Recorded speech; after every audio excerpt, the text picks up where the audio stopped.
강지훈의 손가락이 홀로그램 키보드 위를 스치듯 지나갔다. 그의 움직임에는 어떠한 망설임도 감정의 동요도 없었다. 모니터에 떠있던 복잡한 시장 분석. 그래프는 그의 몇 번의 터치만으로 해체되고 재구성되었다. 유럽지사 3분기 인공지능 부문 투자금 20% 삭감하고 대신 양자 컴퓨팅 R&D 부서로 이전시켜. 반대 의견은 받지 않겠다. 인터컴 너머로 들려오는 임원의 당황한 목소리에도 그의 표정에는 변화가 없었다. 그에게 사업은 감정이 배제된 가장 효율적인 수를 찾아내는 체스게임일 뿐이었다. KH그룹의 직원들에게 그는 인간의 감정을 가진 존재가 아니라 완벽한 연산을 수행하는 슈퍼컴퓨터와도 같았다. 똑똑! 조심스러운 노크소리와 함께 박 실장이 들어왔다. 그는 강지훈의 아버지 시절부터 그를 보좌해온 충직한 비서이자 그의 얼음 같은 가면 뒤에 숨겨진 상처를 아는 몇 안 되는 사람이었다. 회장님, 이현석 기념 음악회 최종 기획안입니다. 박 실장이 두툼한 파일을 내밀었다. 이현석이라는 이름이 불리는 순간 강지훈의 눈동자가 아주 미세하게 흔들렸다. 마치 잔잔한 호수 표면에 작은 돌멩이 하나가 던져진 듯한 아주 짧은 파문이었다. 그는 애써 그 동요를 감추며 파일을 받아들었다. 마에스트로 아서 밀로 측의 요구사항이 유난히 까다롭습니다. 특히 의전과 오케스트라 통제에 관한 부분에서 그가 원하는 대로 전부 맞춰줘. 돈이 얼마가 들든 상관없어. 최고의 무대를 만들어. 그분을 위한 무대니까. 강지훈의 목소리는 여전히 차가웠지만 마지막 문장에서는 그답지 않은 무게가 실려 있었다. 박 실장은 더 이상 아무것도 묻지 않고 조용히 물러났다. 그는 알고 있었다. 이 음악회가 회장님에게 어떤 의미인지. 그것은 단순한 사회공헌 활동이 아니라 과거에 자신에게 바치는 속죄이자 잊을 수 없는 은인에게 보내는 마지막 편지였다. 박 실장이 나가고 사무실에 다시 완벽한 정적이 찾아왔다. 강지훈은 자리에서 일어나 거대한 통유리창 앞으로 다가갔다. 도시의 불빛이 발 아래로 아득하게 펼쳐져 있었다. 이 모든 것을 자신의 손으로 이루었지만 그의 마음은 단 한순간도 채워지지 않았다. 그는 책상 서랍 깊숙한 곳에서 낡은 가죽 액자 하나를 꺼내 들었다. 액자 속에는 10년 전에 그가 있었다. 앳된 얼굴에 세상의 모든 빛을 담은 듯 환하게 웃고 있는 소년.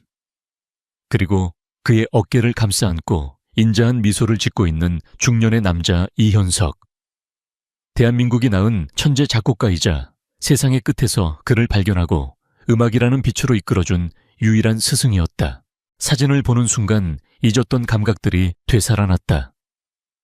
무대의 뜨거운 조명 건반에 차가운 감촉 심장을 울리는 오케스트라의 웅장한 연주, 그리고 자신의 목소리가 공연장을 가득 채울 때 터져나오던 우레와 같은 박수소리. 하지만 그 찬란한 기억의 끝에는 언제나 지옥 같은 영상이 이어졌다.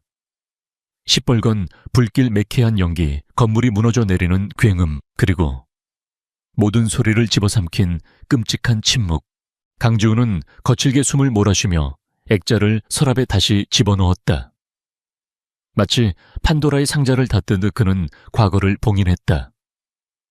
그날 이후 그는 노래를 버렸고 강지훈이라는 이름의 천재 보컬리스트는 세상에서 사라졌다. 오직 K그룹의 냉혹한 총수 강지훈만이 남았을 뿐이다. 같은 시각 인천국제공항 입국장은 수많은 취재진과 팬들로 북적이고 있었다. 세계적인 거장 메스트로 아서 밀러의 첫 내한이었다. 잠시 후 흰 머리를 멋지게 넘긴 백인 노인이 오만한 표정으로 모습을 드러냈다. 그는 자신을 향해 터지는 플래시 세례가 당연하다는 듯 손을 흔들면서도 입에서는 불평을 쏟아내고 있었다. 이 습기는 대체 뭐지? 당장 호텔로 가지. 그리고 내 전용 생수는 준비되어 있겠지. 그의 옆에 바짝 붙어있던 매니저가 땀을 뻘뻘 흘리며 대답했다. 물론입니다, 메스트로. 모든 것을 완벽하게 준비해 두었습니다. 공항을 빠져나가 의전 차량에 오르자마자 밀러는 본색을 드러냈다. 이번 후원자는 어떤 인간이지? 또 문화적 소양이라고는 눈꼽만큼도 없는 돈만 많은 졸부인가. 제발 내 음악에 대해 아는 척만 안 했으면 좋겠군. KH그룹의 강지훈 회장입니다. 아주 젊은 나이에 자수성가한 IT 업계의 거물이라고 합니다. IT 비번하군. 기계나 만지는 인간들이 예술을 뭘 알겠어. 그냥 수표의 사인이나 제대로 하는지 그것만 확인하게. 아서 밀러에게 강지훈은 그저 자신의 명성에 돈을 대는 수많은 후원자 중 한 명일 뿐이었다. 그는 이번 연주회 역시 자신의 위대한 예술 세계를 미개한 동양의 국가에 선보이는 시혜적인 행사 정도로 여기고 있었다. 그날 밤 박 실장으로부터 아서 밀러가 도착했으며 내일 오전에 연주회장에서 사전 미팅을 하고 싶어 한다는 보고를 받았다. 강지훈은 말없이 고개를 끄덕였다. 얼음으로 둘러싸인 그의 성에 곧 예측 불가능한 외부인이 발을 들일 예정이었다. 그리고 그 만남이 굳게 닫혀있던 그의 과거의 문을 강제로 열어젖히게 될 것이라는 사실을 그는 아직 알지 못했다. 다음 날 오전 강지훈은 새로 단장한 K아트센터 콘서트홀에 먼저 도착해 있었다. KH그룹의 막대한 자본이 투입된 이 공간은 세계 최고 수준의 음향시설과 설비를 자랑했다. 객석에 불이 꺼진 어두운 홀 안근은 홀로 서서 텅 빈 무대를 오랫동안 응시했다. 한때는 그의 세상 전부였던 곳. 하지만 이제는 발을 들일 때마다 보이지 않는 유리 파편을 밟는 듯 단 고통이 느껴지는 금지된 공간이었다. 요란한 소음과 함께 아서 밀러와 그의 일행이 도착했다. 그는 홀에 들어서자마자 보란듯이 손뼉을 쳐 소리의 울림을 확인하더니 인상을 찌푸렸다. 흠잔향이 너무 건조하군. 내 지위에는 좀 더 풍부한 울림이 필요한데. 그리고 저 피아노는 대체 어느 브랜드지 내 계약서에 명시된 C. 백스타인이 아닌 것 같은데. 박 실장이 옆에서 조심스럽게 설명했다. 메스트로 저 피아노는 C. 백스타인보다 한 등급 위인 파지오리의 최상위 모델로 회장님께서 이번 연주회를 위해 특별히 공수하신 겁니다. 밀러는 그제야 입을 다물었지만 그의 얼굴에는 감히 나를 가르치려 드느냐는 듯한 불쾌감이 역력했다. 그는 강지훈에게 다가와 건성으로 악수를 청했다. 그의 눈은 마치 값비싼 장신구를 감정하듯 지훈의 머리부터 발끝까지 훑었다. 젊은 부, 그리고 권력. 그가 가진 모든 것을 가졌지만 정작 가장 중요한 예술적 깊이는 없어 보이는 그저 그런 젊은 부자라고 그는 단정했다. 강지훈은 아무 말 없이 그의 무례한 시선을 받아냈다. 그의 무표정한 얼굴을 밀러는 예술에 대한 무지에서 비롯된 무관심이라고 오해했다. 리허설이 시작되자 밀러는 폭군으로 돌변했다. 그는 오케스트라의 작은 실수 하나하나를 날카롭게 지적하며 단원들의 자존심을 무참히 짓밟았다. 그의 지휘는 기술적으로는 완벽했지만 그 안에는 음악에 대한 사랑이나 존중 대신 연주자들을 자신의 의도대로 움직이는 부품처럼 여기는 오만함만이 가득했다. 콘서트홀은 웅장한 음악 대신 숨막히는 긴장감으로 채워졌다. 문제는 프로그램의 가장 중요한 곡 이현석의 마지막 유작인 불사조의 비가 Elegy of the Phoenix에서 터졌다. 스승의 모든 고뇌와 희망이 담긴 이 곡은 연주자들에게 극도의 기술력과 깊은 감정 표현을 동시에 요구했다. 특히 비극적인 운명을 딛고 다시 태어나는 불사조의 날갯짓을 표현한 현악 파트의 격정적인 전환 부분에서 단원들은 계속해서 길을 잃었다. 밀러의 얼굴은 분노로 붉게 달아올랐다. 이봐 악장, 이게 지금 당신들이 내는 소리인가? 마치 고양이 멱다는 소리 같지 않나? 당신들은 대체 악보를 읽을 줄이나 아는 건가? 그의 모욕적인 고함에 수석 바이올리니스트의 얼굴이 굳어졌다. 오케스트라 전체의 사계는 바닥으로 떨어졌다. 강지훈은 음향부스 근처 홀의 가장 뒤편에 조용히 서 있었다. 스승이 이 곡을 쓰던 순간들이 파노라마처럼 그의 눈앞을 스쳐 지나갔다. 저 선율은 단순히 음표의 나열이 아니었다. 그것은 스승의 피와 눈물, 그리고 마지막 영혼의 외침이었다.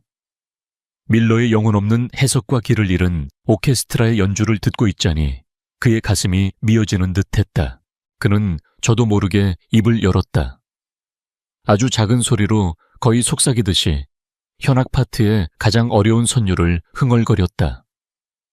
그의 허밍은 기술적으로 완벽했을 뿐만 아니라 그 안에 스승이 담고자 했던 슬픔과 부활의 염원을 고스란히 담고 있었다.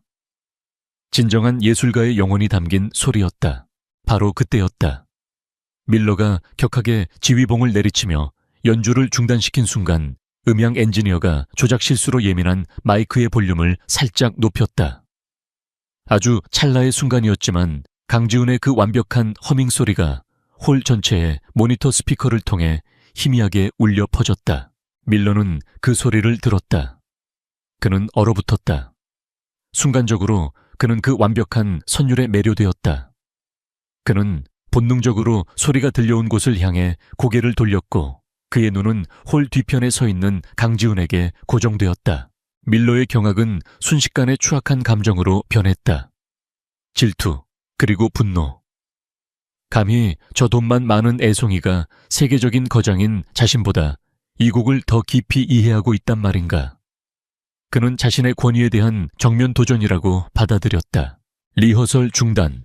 그는 지휘봉으로 강지훈을 정확히 가리켰다. 그의 목소리에는 도끼 어린 비아냥이 가득했다. 강 회장님, 우리 후원자께서 아주 놀라운 재능을 숨기고 계셨군요. 혹시 괜찮으시다면 이리 내려와서 우리 악장에게 어떻게 연주해야 하는지 직접 가르쳐 주시겠습니까? 홀 안이 모든 시선이 강지훈에게로 쏠렸다. 오케스트라 단원들은 숨을 죽였다. 강지훈의 얼굴에는 여전히 아무런 표정이 없었지만 그의 내면에서는 폭풍이 휘몰아치고 있었다. 아니요. 강지훈이 나지막이 대답했다. 그의 조용한 거절에 밀러는 이성을 잃었다. 그는 마지막 잔인한 일격을 날렸다. 여기는 신성한 공간입니다, 강 회장님. 부자들의 노래방이 아니란 말입니다. 당신의 돈은 입장권을 살 수는 있어도 목소리를 살 수는 없습니다. 지금 이 순간부터 연주회가 끝날 때까지 내 홀에서는 그 어떤 소리도 내는 것을 금지합니다. 허밍도 속삭임도 그 무엇도 용납하지 않겠습니다. 내 리허설을 모독한 대가입니다. 알아들었습니까? 강지훈은 대답하지 않았다. 그는 그저 홀로 서서 모든 이들의 동정과 격렬이 뒤섞인 시선을 온몸으로 받아내고 있었다. 메스트로는 선을 그었고 음악의 영혼을 건 싸움은 이제 막 시작되고 있었다. 강지훈은 아무 말 없이 콘서트홀을 빠져나왔다. 그의 얼굴은 여전히 감정을 읽을 수 없는 가면처럼 차가웠지만 그의 등 뒤를 따르는 박 실장은 보았다. 가늘게 떨리는 그의 주먹과 평소보다 조금 더 굳어진 그의 걸음걸이를. 차에 오르자마자 무거운 침묵이 내려앉았다. 박 실장은 걱정스러운 얼굴로 몇 번이나 입을 열려다 닫았다. 회장님의 가장 깊은 상처가 오늘 무자비하게 헤집어졌다는 것을 그는 알고 있었다. 그만. 강지훈의 나직하지만 칼날 같은 한마디에 박 실장은 입을 다물었다. 더 이상의 위로는 무의미했다. 아니, 오히려 독이 될 뿐이었다. KH타워의 펜트하우스. 서울의 야경이 한눈에 내려다 보이는 세상의 꼭대기에 위치한 그만의 성. 문이 닫히자마자 그를 지탱하고 있던 마지막 끈이 끊어졌다. 그는 현관벽에 등을 기댄 채 그대로 주저앉았다. 숨이 쉬어지지 않았다. 아서 밀러의 격렬에 찬 목소리가 오케스트라 단원들의 동정 어린 시선이 그의 귓가와 눈앞을 떠나지 않고 맴돌았다. 그리고 그 기억은 봉인해두었던 지옥의 문을 열어 젖혔다. 시야가 흐려지며 10년 전 그날 밤의 풍경이 덮쳐왔다. 작고 낡았지만 언제나 따뜻한 온기로 가득했던 스승의 연습실. 18살의 지훈은 스승 이현석이 연주하는 피아노 반주에 맞춰 불사조의 비가를 부르고 있었다.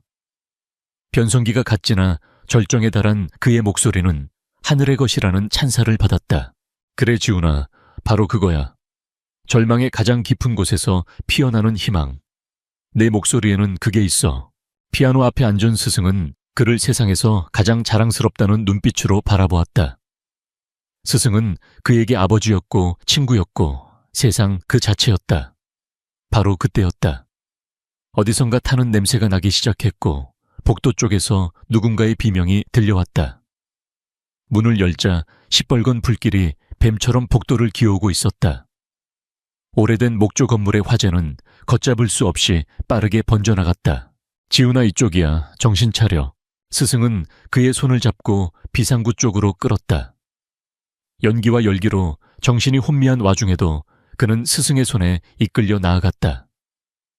그런데 거의 비상구에 다다랐을 때 스승이 갑자기 그의 손을 놓았다. 악보, 내 마지막 악보를 가져와야 해. 안두, 왜요? 선생님, 위험해요. 지훈의 절규에도 불구하고 스승은 불길 속으로 다시 뛰어들어갔다. 그가 피아노 위에 놓아둔 불사조의 비가 원본 악보를 향해. 바로 그 순간 쿠르릉 하는 굉음과 함께 불타던 천장의 대들보가 무너져 내렸다. 스승의 모습이 불길과 잔해 속으로 사라졌다. 선생님, 지훈은 미친 사람처럼 다시 불길 속으로 뛰어들려 했다. 뜨거운 공기와 유독가스가 한꺼번에 그의 기도를 파고들었다. 숨을 쉴 수 없었다. 목 안이 타들어가는 끔찍한 고통. 그는 비명조차 지르지 못했다.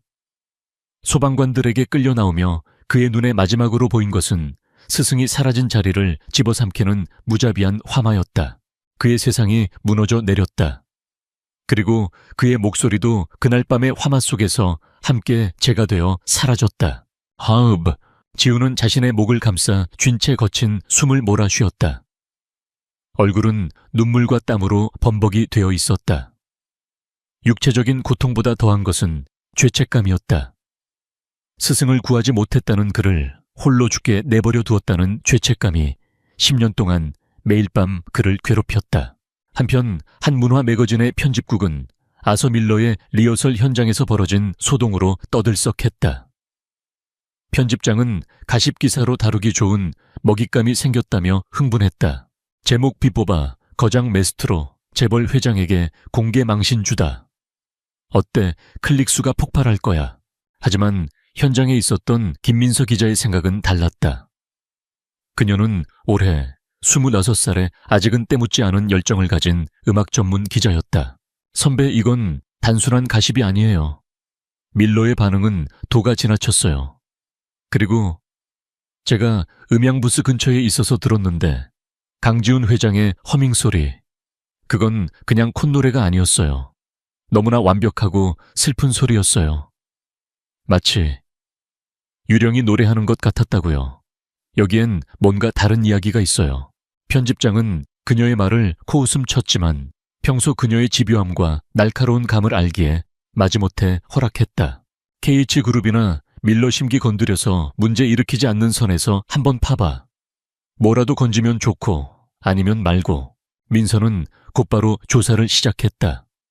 강지훈 회장, 혜성처럼 나타나 20대 초반의 나이에 K그룹을 일군 입지전적인 인물. 하지만 그의 이력은 마치 19살 어느 날 갑자기 하늘에서 뚝 떨어진 것처럼 시작되었다. 그 이전의 삶에 대한 기록은 그 어디에도 없었다. 완벽한 공백이었다. 그녀는 검색 방향을 바꿔 이현석 작곡가 화재 사고를 검색했다. 10년 전 한음악 영재학교에서 일어난 비극적인 사고. 천재 작곡가의 죽음을 애도하는 기사들.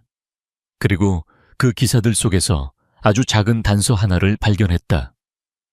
화재 현장에서 이현석 씨의 애제자였던 한 유망주가 심각한 부상을 입었으나 가족의 간곡한 요청으로 신원은 공개되지 않았다. 민서는 자신의 모니터에 떠있는 2개의 기사를 번갈아 보았다. 목소리를 잃은 재벌 총수, 그리고 화재 속에서 사라진 천재 소년. 아무런 연관 없어 보이는 2개의 점이 그녀의 머릿속에서 희미한 선으로 이어지기 시작했다. 그녀는 거대한 비밀의 첫 번째 실마리를 찾아낸 것이었다. 강지훈이 사라진 후 콘서트홀의 리허설은 다시 시작되었지만 분위기는 전보다 훨씬 더 싸늘하게 얼어붙어 있었다. 이제 단원들은 열정으로 연주하지 않았다. 그들은 오직 폭군의 채찍을 피하기 위해 기계처럼 정확한 음을 내는 것에만 집중했다. 아서 밀러는 그가 만들어낸 공포의 왕국에 아주 만족스러워 보였다. 그는 절대적인 권력을 휘두르는 희열을 즐기고 있었다. 그의 다음 희생양은 오케스트라의 첼로 수석 박선주였다. 그녀는 이현석 작곡가와도 개인적인 친분이 있었던 모두에게 존경받는 원로 연주자였다. 그녀가 스승의 곡에 담긴 애틋한 감정을 실어 연주하자 밀러는 지휘봉으로 보면대를 내리치며 연주를 중단시켰다. 박선주 씨, 지금 심파극이라도 찍는 겁니까? 나는 감상에 젖은 연주가 아니라 악보에 적힌 정확한 음을 원합니다. 당신의 낡은 감성은 이 무대와 어울리지 않아요. 공개적인 모욕에 그녀의 얼굴이 굳었지만 그는 아랑곳하지 않고 자신의 예술적 결정을 발표했다. 그리고 불사조의 비가 예 피날레는 내가 새롭게 편곡한 버전으로 연주하겠어. 이현석의 원곡은 너무 조용하고 희망적이야. 요즘 관객들은 그런 자장가 따위를 원하지 않아. 더 웅장하고 더 화려하게 폭발적인 연주로 끝내야 사람들의 박수를 받을 수 있단 말이오. 그것은 스승의 유작에 대한 명백한 모독이었다. 이현석의 마지막 악장은 모든 고통을 이겨낸 후 찾아오는 조용하고 평화로운 구원을 상징하는 곡의 핵심과도 같은 부분이었다. 박선주가 용기를 내어 반박했다. 마에스트로, 그건 작곡가의 의도를 완전히 무시하는 처사입니다. 이현석 선생님께서는 마지막에 그 고요함을 통해 진정한 부활의 의미를 전하고 싶어 하셨습니다. 작곡가는 죽었소, 박선주 씨. 이제 이 곡의 주인은 바로 나 아서 밀러요. 내 해석이 곧 법이지. 더 이상 토 달지 마시오. 당신의 자리를 지키고 싶다면. 그의 차가운 협박에 오케스트라는 침묵했다. 그들은 거대한 권력 앞에서 무력했다. 한편 김민서는 조사의 첫걸음으로 10년 전 화재가 발생했던 음악학교의 폐허를 찾았다. 검게 그을린 건물 잔에 속을 걸으며 그녀는 이곳에서 쓰러져간 천재 작곡가와 이름 모를 또 다른 천재의 비극을 피부로 느끼는 듯 했다. 수소문 끝에 그녀는 당시 화재 현장의 구조 작업을 지휘했던 은퇴한 소방서장과 연락이 닿았다. 그는 처음에는 아픈 기억을 들추는 것을 꺼렸지만 진실을 알고자 하는 민서의 진심 어린 태도에 결국 무겁게 입을 열었다. 끔찍한 밤이었지. 우리가 도착했을 땐 이미 불길이 걷잡을 수 없었어. 학생 한 명을 구해내긴 했는데 연기를 너무 많이 마셔서 목과 폐에 심각한 손상을 입었어. 목소리를 잃었을지도 모른다는 얘기를 들었지. 소방서장은 잠시 말을 끊었다가 무언가 생각난 듯 덧붙였다. 이상한 점이 하나 있었어. 최초 발화 지점인 전기실에서 누군가 고의로 누전시킨 흔적이 발견됐거든. 방화일 가능성이 컸지. 하지만 어찌된 일인지 얼마 안 가 증거 불충분으로 수사가 조용히 종결됐어. 윗선에서 압력이 있었다는 소문이 돌았지. 방화 그리고 수사 외압. 민서의 심장이 세차게 뛰기 시작했다. 이것은 단순한 사고가 아니었다. 그렇다면 누가 왜 이런 짓을 벌였을까? 누가 그 학교의 몰락과 가장 빛나던 천재의 추락으로 이득을 볼 수 있었을까? 그녀는 10년 전 음악계의 기록들을 샅샅이 뒤졌다. 그리고 하나의 이름을 발견했다. 서진우. 당시 강지훈의 유일한 라이벌로 꼽혔던 피아노 영재. 언제나 2인자의 자리에 머물러야 했던 비운의 천재. 민서는 현재 그의 행적을 쫓았다. 그는 현재 한 대학의 교수로 재직 중이었지만 기대만큼의 명성은 얻지 못한 채 어딘가 비뚤어진 모습으로 살아가고 있었다. 그리고 가장 결정적인 사실. 그의 아버지는 화재 당시 교육계와 경찰에 막강한 영향력을 행사하던 거물급 정치인이었다. 민서는 현재 그의 근황에 대한 인터뷰를 핑계로 서진우 교수와의 약속을 잡았다. 서진우의 연구실에서 그녀는 대화의 주제를 자연스럽게 10년 전 이현석과 그가 다녔던 음악학교 이야기로 이끌었다. 그 화재 사고는 정말 안타까운 비극이었어요. 이현석 선생님 같은 거장을 잃고 이름 모를 유망주 한 명도 크게 다쳤다고 들었는데 민서의 말에 서진우의 온화하던 표정에 순간적으로 균열이 일었다. 그는 신경질적으로 펜을 만지작거리며 대답했다. 비극이었죠. 끔찍한 손실이고. 하지만 뭐 어쩌겠습니까. 세상에 피어나지 못할 재능도 있는 법이겠죠. 그의 목소리에는 거짓된 동정심과 간신히 감추고 있는 만족감이 기묘하게 뒤섞여 있었다. 민서는 그 짧은 순간 그의 눈빛에서 스쳐 지나가는 어둡고 비열한 그림자를 똑똑히 보았다. 인터뷰를 마치고 나오는 민서의 발걸음은 무거웠지만 머릿속은 그 어느 때보다 명료했다. 라이벌 질투라는 동기, 그리고 권력 있는 아버지라는 수단. 모든 퍼즐 조각이 맞춰지고 있었다. 추악한 진실이 서서히 어둠 속에서 그 모습을 드러내고 있었다. 그리고 그 진실이 밝혀져야 할 무대 모독당한 피날레를 연주해야 할 비극적인 콘서트의 밤은 바로 내일로 다가오고 있었다. 서진우 교수와의 인터뷰 이후 김민서의 의심은 확신으로 바뀌었다. 그녀는 집요하게 서진우의 아버지 서 의원의 과거 행적을 파고들었다. 수많은 취재원을 만나고 거절당하기를 반복하던 끝에 그녀는 마침내 결정적인 인물과 접촉하는 데 성공했다. 과거 서 의원의 비서관이었으나 그의 비인간적인 대우에 환멸을 느끼고 정계를 떠난 남자였다. 민서는 익명을 보장하는 조건으로 그에게 모든 것을 털어놓았다. 그녀의 진심 어린 설득에 남자는 오랫동안 묻어두었던 비밀을 꺼내놓았다. 그것은 서 의원이 자신의 아들을 위해 어떻게 사건을 은폐하고 조작했는지가 상세히 기록된 비밀 장부의 사본이었다. 거기에는 화재 사건의 담당 경찰서장에게 거액의 뇌물을 건넨 기록과 언론을 통제하려 했던 정황이 고스란히 담겨 있었다. 완벽한 증거였다. 민서의 손에 들린 것은 대한민국을 뒤흔들 수 있는 거대한 특종이었다. 하지만 그녀의 마음은 기자로서의 흥분 대신 이름 모를 천재를 향한 깊은 연민과 분노로 가득 찼다. 이것은 더 이상 단순한 기사거리가 아니었다. 도둑맞은 인생과 짓밟힌 진실을 되찾아 주어야 할 그녀의 사명이었다. 그날 밤 민서는 공식적인 절차를 무시하고 K타워 앞에서 강지훈을 기다렸다. 모두가 퇴근한 늦은 시간 홀로 건물을 나서는 그의 앞을 막아섰다. 강지훈 회장님, 잠시 시간 좀 내주시겠습니까? 강지훈의 눈빛이 경계심으로 날카로워졌다. 그는 그녀를 자신을 공개적으로 망신 준 그날의 리허설 현장에 있었던 기자 중 한 명으로 기억했다. 인터뷰는 사절합니다. 인터뷰가 아닙니다. 회장님께서 아셔야 할 진실이 있어서 왔습니다. 민서는 그의 차가운 시선을 피하지 않고 자신이 찾아낸 모든 증거들을 그의 눈앞에 내밀었다. 서 의원의 비밀 장부, 은퇴한 소방서장의 증언, 그리고 10년 전 강지훈이 참여했던 콩쿠르 영상까지. 영상 속에서 18살의 소녀는 세상의 것이라고는 믿기지 않는 천상의 목소리로 노래하고 있었다. 강지훈의 반응은 그녀의 예상을 벗어났다.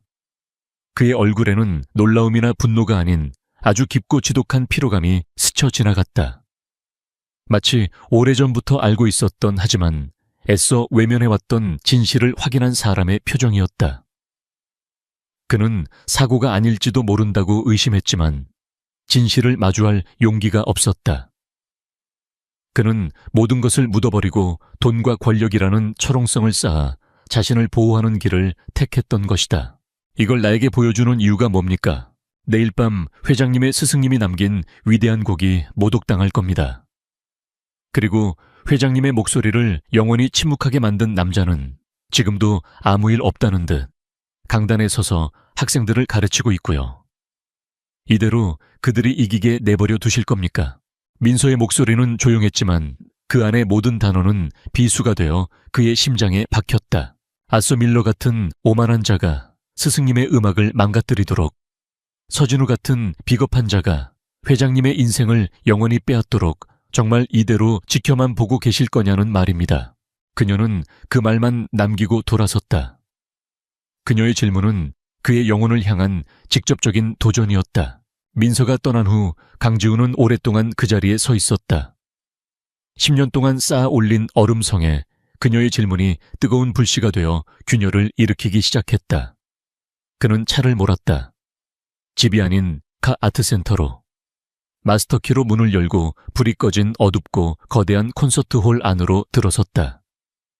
콘서트 전날 밤 폭풍전야의 고요함이 홀을 감싸고 있었다. 그는 텅 빈 객석을 지나 무대 위로 올라갔다. 오래된 나무 바닥의 냄새, 거대한 어둠이 삼킬 듯한 객석의 공허함. 그는 무대 중앙 10년 전 그가 섰어야 할 바로 그 자리에 섰다. 이곳은 그에게 가장 영광스러운 동시에 가장 끔찍한 기억이 깃든 곳이었다. 그는 완전히 혼자였다. 그는 자신의 과거 트라우마 두려움, 그리고 가장 깊은 곳에 숨겨두었던 욕망과 마주해야 했다. 그는 희생자로서 부와 성공이라는 도피처에 영원히 숨어 있을 수도 있었다. 아니면 이 모든 것을 정면으로 마주하고 싸울 수도 있었다. 그의 뇌리에 스승의 마지막 목소리가 울렸다. 지훈아, 내 목소리는 신이 주신 선물이야. 절대 낭비해서는 안 돼. 밀러의 오만함 서진우의 비열함. 그리고 이대로 지켜만 보고 있을 겁니까? 라고 외치던 민서의 목소리가 뒤섞였다. 그는 노래를 부르려 하지 않았다. 그의 성대는 이미 망가졌다는 것을 누구보다 잘 알고 있었다. 대신 그는 눈을 감았다. 그리고 잃어버렸던 자기 안의 음악을, 소리와 감정의 순수한 연결고리를 다시 찾아내려 애썼다. 얼마나 시간이 흘렀을까?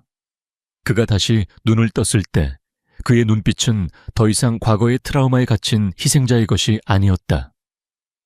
깊은 슬픔은 그대로였지만 그 위에 무언가 단단하고 결연한 의지가 덮여 있었다. 그는 스승의 유산이 파괴되는 것을 내버려 두지 않을 것이다. 그는 자신의 영혼이 영원히 침묵하도록 내버려 두지 않을 것이다. 어떻게 싸워야 할지는 아직 몰랐다. 하지만 그는 더 이상 도망치지 않기로 결심했다. 폭풍이 오고 있었고 그는 마침내 그 폭풍을 마주할 준비가 되어 있었다. KH 아트센터의 로비는 대한민국의 상류층을 모두 모아놓은 듯 화려했다.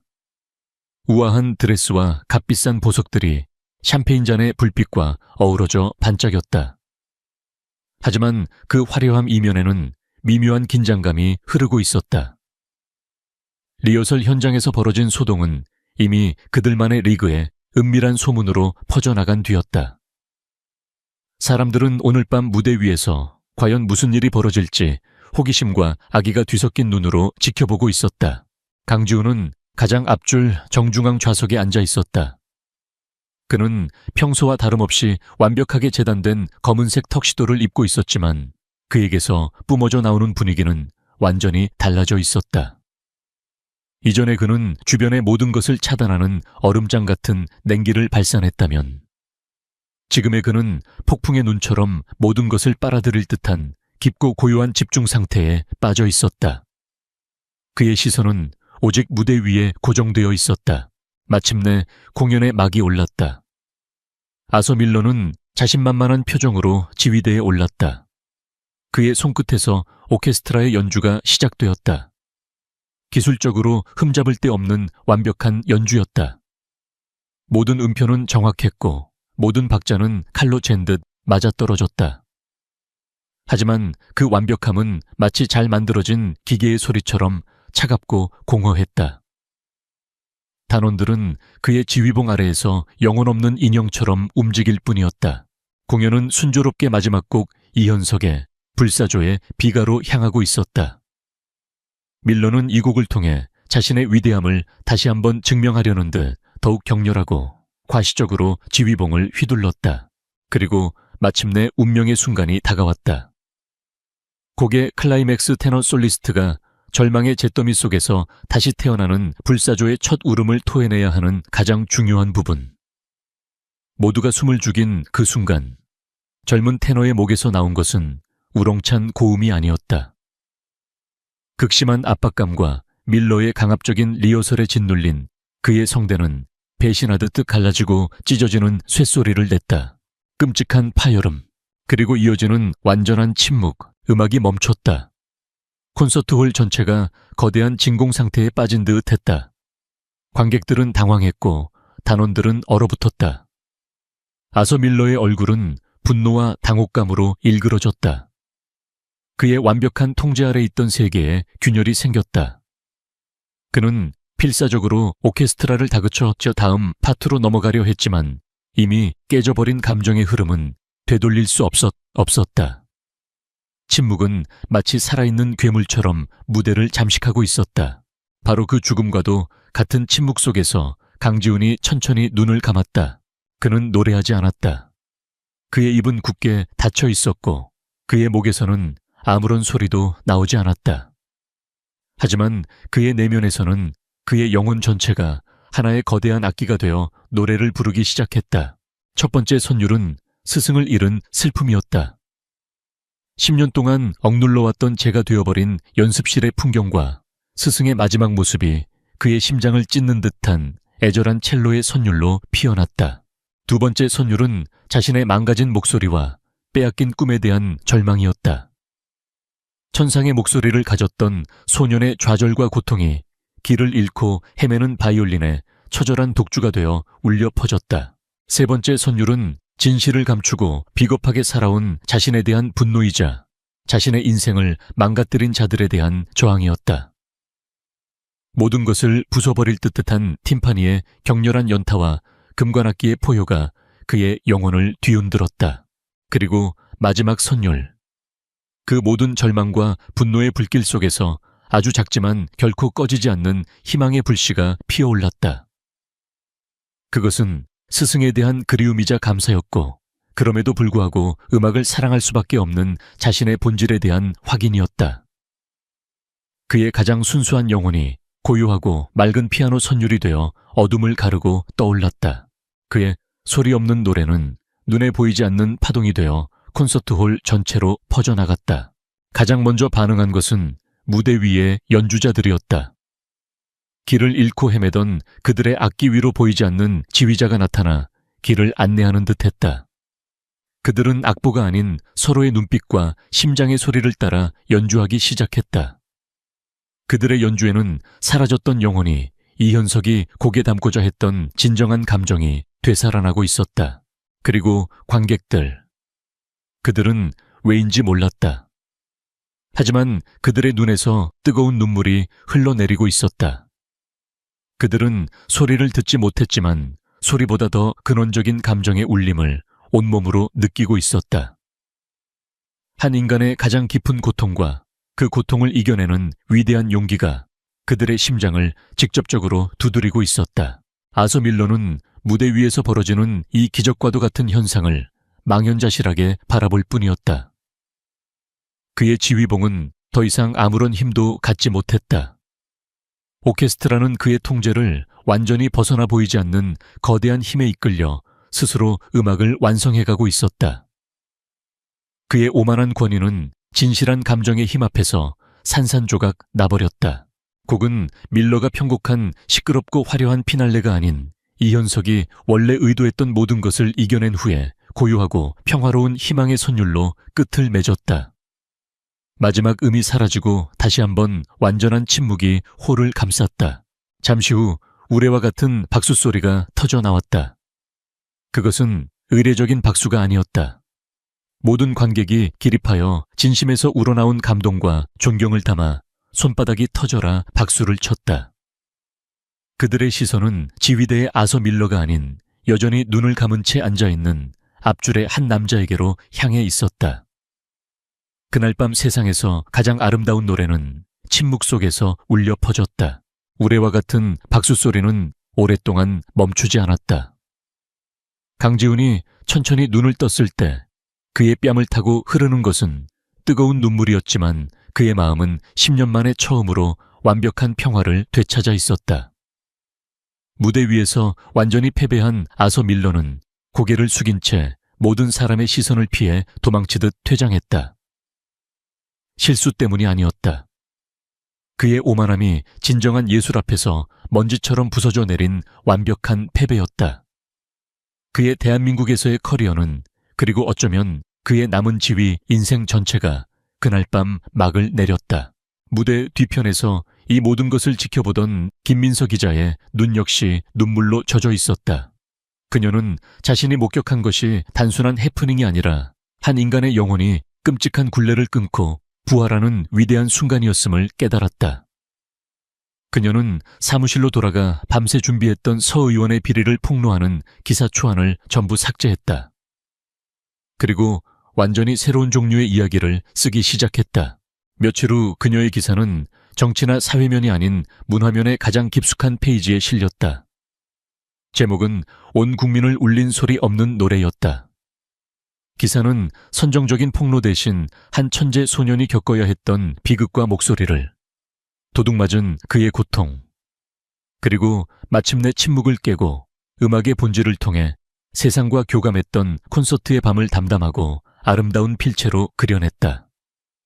그것은 스캔들에 대한 고발이 아니라 인간 정신의 회복 탄력성과 예술이 가진 치유의 힘에 대한 찬사였다. 기사가 나간 후의 파장은 엄청났다. 대중은 서진우 부자의 범죄에 분노했지만 그보다 더 강하게 강지훈이라는 인물의 이야기에 감동했다. 여론의 압박에 못 이겨 경찰은 10년 전의 화재 사건을 재수사하기 시작했고 서진우와 그의 아버지는 결국 법의 심판대에 서게 되었다. 하지만 사람들의 관심은 더 이상 그들의 처벌이 아니었다. 모두가 그 소리 없는 영웅의 다음 행보를 궁금해했다. 강지훈은 며칠 후 공식 기자회견을 열었다. 카메라 앞에 선 그는 더 이상 얼음의 총수가 아니었다. 그는 차분하고 솔직했으며 때로는 상처받기 쉬운 인간의 모습을 그대로 드러냈다. 그는 이현석 음악예술재단의 설립을 발표했다. 자신의 사자의 대부분을 출연하여 만들어지는 이 재단은 가난하고 소외된 환경의 음악 영재들을 지원하여 다시는 비극이나 불해 때문에 재능이 꺾이는 일이 없도록 하는 것을 목표로 했다. 저는 제 스승님의 유산을 지키고 싶었습니다. 그리고 저의 과거와 화해하고 싶었습니다. 그는 담담하게 자신의 이야기를 꺼냈다.